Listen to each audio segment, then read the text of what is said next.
Assalamu alaikum, and welcome back to Sufi Essence with Hammad Syed, Part 7.40, Surah Al-A'raf, The Heights.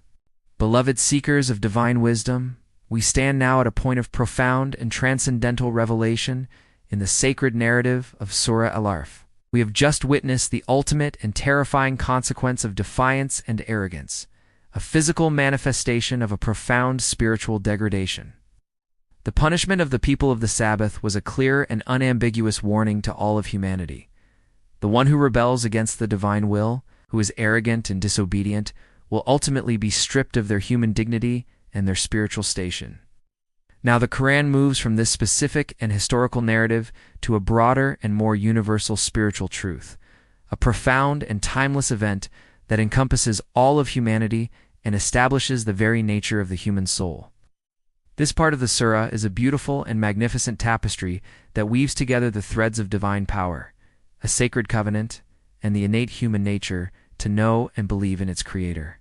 This sacred discourse speaks to the core of the spiritual life. It is an exploration of the profound concept that our spiritual journey is not a discovery of something new, but a return to a truth that is already within us. The verses reveal that every human soul, before its worldly existence, made a direct and personal covenant with its Creator, a covenant that establishes a direct relationship between the human being and their Lord, a relationship that is based on love, submission, and recognition. The narrative provides a timeless lesson for every believer. Our spiritual journey is a process of remembering the truth that is already within us, a process of awakening our soul to its original purpose and its original covenant with its Creator. The glorious Quran states, Kanzul Iman, Quran, Al-A'raf, The Heights, 7-171, and mention, O Muhammad. When we raised the mountain over them, as if it were a shadow, and they thought that it would fall upon them, and we said, Take what we have given you with firmness, and remember what is in it that you may fear Allah. This verse, beloved listeners, is a profound and dramatic depiction of a powerful and humbling event in the history of the children of Israel. The Quran states that Allah raised Mount Sinai over them as if it were a shadow. Ka anahu dihilatun, a powerful and visceral image of a massive mountain hovering over them, threatening to crush them. The people were so terrified that they thought it would fall upon them. This event was not a random act of a cruel God. It was a profound and powerful testament to the seriousness of their covenant. They had to take the divine law with the utmost seriousness, and this dramatic display of power was a physical manifestation of a spiritual truth. The divine law is not a light thing to be taken lightly. The verse then provides a profound and timeless command from Allah. Take what we have given you with firmness. Kuduma atainakum by Qua. This is a call to spiritual sincerity and intellectual seriousness. It is a command to take the divine law with firmness, with strength, and with resolve. It is a profound and powerful message that our relationship with the divine law is not a passive one. It is an active and a constant struggle. The verse then adds a crucial spiritual condition, and remember what is in it that you may fear Allah. The remembrance of the divine law is the key to spiritual growth, for it is through this remembrance that a person develops a deep, reverent fear of Allah, a fear that is born of love and is the very foundation of all true spiritual growth. This is a profound and humbling truth for every believer. Our spiritual journey is a constant struggle to take the divine law with firmness and to remember its truths in every moment of our lives. The Prophet, peace be upon him, taught about the importance of taking the divine law with firmness. It is narrated in Sahih al-Bukhari Hadith, number 11, that the Prophet, peace be upon him, said, Religion is easy, and no one overburdens himself in his religion, but he will be overcome by it. So be moderate, and be firm, and rejoice. This hadith beautifully illustrates the balance between taking the divine law with firmness and not overburdening oneself. The children of Israel, in their spiritual state, needed a powerful reminder of this very truth, and the raising of the mountain was a clear and unambiguous reminder of the consequences of taking the divine law lightly. Kanzul Iman, Quran, Al-A'raf, The Heights, 7-172. And mention when your Lord took from the children of Adam, from their loins, their descendants, and made them testify over their own souls, saying, Am I not your Lord? They said, Yes, we have testified. This was lest you should say on the day of resurrection, indeed we were of this unaware.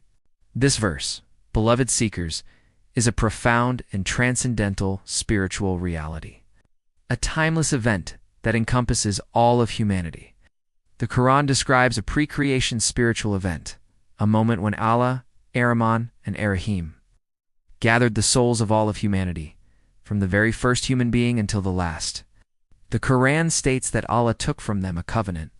He made them testify over their own souls, a direct and personal spiritual testimony. The profound question that was asked was, "Am I not your Lord?" Alast 2 by Rabbicom. The question, "Am I not?"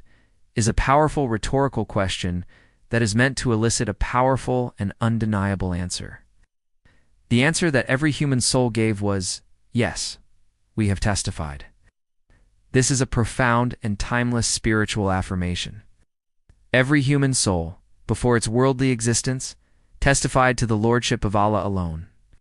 This covenant is known as the Covenant of Alast, and it is the very foundation of our innate spiritual nature, fitrah. This verse establishes the profound concept of fitrah, the innate human nature to know and believe in its Creator. Every human being is born with an innate knowledge of Allah's existence, a spiritual intuition that is already within us. The worldly life, with its many distractions, is a test of our ability to hold on to this innate knowledge. The purpose of this covenant is then provided, lest you should say on the day of resurrection, "Indeed, we were of this unaware." This removes all excuses and establishes a direct and personal relationship between the human soul and its Creator. On the day of judgment, no one will be able to claim ignorance, for every human being has already made a personal and direct covenant with its Lord. This is a profound and humbling truth for every believer. Our spiritual journey is not a discovery of something new. It is a return to a truth that is already within us. The Prophet, peace be upon him, taught about the innate human nature. It is narrated in Sahih al-Bukhari Hadith number 1358. The Prophet, peace be upon him, said, "Every child is born upon the fitrah, but his parents make him a Jew, a Christian, or a Magian." This hadith beautifully illustrates the truth of the Covenant of Alast. Every human being is born with a clean and pure heart that is inclined toward its Creator. The worldly influences are what corrupt this innate nature. Kanzul Iman, Quran, Al-A'raf, the Heights, 7 to 173. Or lest you say, "Our fathers only associated others with Allah before, and we were a new generation after them. Did you destroy us for what the falsifiers have done?" This verse, beloved seekers, provides another profound and humbling insight into the purpose of the Covenant of Alast. It preemptively rejects another potential excuse that a person might try to use on the Day of Judgment. The excuse is, "Our fathers only associated others with Allah before, and we were a new generation after them. Would you destroy us for what the falsifiers have done?" This is a profound and beautiful statement of individual accountability. The verse rejects the argument that one's environment or one's upbringing is a valid excuse for disbelief. This is a powerful and sobering truth for every human being. We are not judged by the actions of our parents or our community. We are judged by our own actions and our own choices. This verse reinforces the concept of fitrah and the fact that every human being has a direct and personal relationship with its Creator. Our connection to our Creator is not inherited. It is a direct and personal one. The Sufi perspective on this narrative provides a deeper spiritual interpretation. The Covenant of Alast is the ultimate source of all spiritual longing, the innate and unceasing desire to return to the divine presence. The spiritual journey, from a Sufi perspective, is a return to this original covenant, a reawakening of the truth that is already within the heart. The worldly life, with its many distractions, is a test of our ability to remember this covenant and to live a life that is in accordance with it. The fear of the mountain is a metaphor for the awe of the divine, a necessary step in the spiritual journey. It is only when we are humbled by the power and the majesty of our Creator that we can truly take the divine law with firmness and live a life that is in a constant state of remembrance. The Prophet, peace be upon him, taught about the importance of individual accountability. It is narrated in Sahih Muslim Hadith, number 2656, that the Prophet, peace be upon him, said, "O people, I am not a prophet to save you from your sins. I am only a prophet to remind you of the truth." This hadith beautifully illustrates the truth of individual accountability. Prophets, peace be upon him. Mission was to remind us of the truth that is already within us, the truth of the Covenant of Alast. The ultimate choice, however, is our own. Beloved listeners, the narrative of the Covenant of Alast is a timeless and universal lesson for every human being. It reminds us that our spiritual journey is not a discovery of something new. It is a return to a truth that is already within us. It teaches us that our ultimate accountability is not to our parents or our community, but to our own Creator. It is a profound and humbling truth that we are the masters of our own destiny, and our choices will determine our ultimate fate. May we be of those who remember our original covenant, and who live a life that is in a constant state of remembrance and submission to the divine will.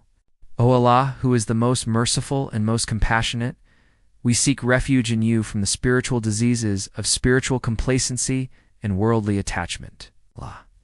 Purify our hearts from the love of this fleeting world and fill them with the love of you and your messenger. Peace be upon him, O Allah, who is the ultimate source of all knowledge. Grant us the strength to remember our original covenant and to live a life that is in a constant state of remembrance and submission. O Allah, make us of those who are among the successful in this world and the hereafter. May Allah illuminate your heart and mind with the light of this divine ilm. May He make your channel a beacon of guidance for all who seek spiritual clarity and truth.